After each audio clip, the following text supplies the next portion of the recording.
Čau, já jsem Kozimen, tohle je Načoska a ty si kliknul na tohleto video, protože chceš vidět víc o mojí soutěži, kterou jsem právě spustil na svém Twitchi. Soutěž je extrémně jednoduchá a je rozdělená do dvou fází, tak jdeme na to. Fáze číslo 1. Každý, kdo si zaplatí pro sebe saba nebo ho daruje někoho jinému na mém Twitchi, má právo vytočit si odměnu na kole štěstí. Odměny jsou celkem rozmanitý, já vám je tady ukážu, můžete si klidně pauznout video, prohlídnout si, co všechno v té soutěži se nachází. Jsou tam drobnosti do streamu, ale zároveň trošku hodnotnější věci, jako třeba premium vodka na 7 dnů, nebo tank z premium shopu, případně kamo, 3D kamo z premium shopu podle vašeho výběru. Kolo štěstí platí jak na zaplacený suby, tak na gifty, to znamená, že když někdo giftne 5 subů, jdeme 5krát točit. Kolo štěstí vypadá takhle, princip je jednoduchý. Když padne sub, přejdeme na tuhletu stránku, roztočíme kolo a uvidíme hned v tu chvíli, co vám padne. Jo. V tuhletu chvíli by padlo třeba gift suba tebou vybranému divákovi. Což je dobrý třeba, když máte kámoše, který se nechce platit suba, nebo nemůže, tak mu prostě takhle dáte.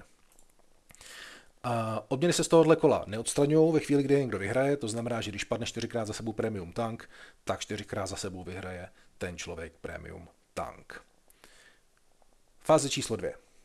Fáze číslo 2 je dlouhodobá a vy jste si určitě všimli, že na svém Twitchi mám alerty na suby, které jsou rozdílného charakteru. Mají tam rozdílné obrázky, je na nich vždycky nějaká koza, která něco drží v ruce.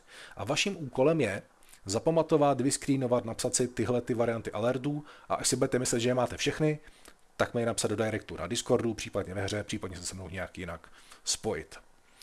Je to dobrý v tom, že vyhrát může ten, kdo si toho suba zaplatí, i ten, kdo si toho suba nezaplatí a jenom na ten stream kouká dlouhodobě. Jo.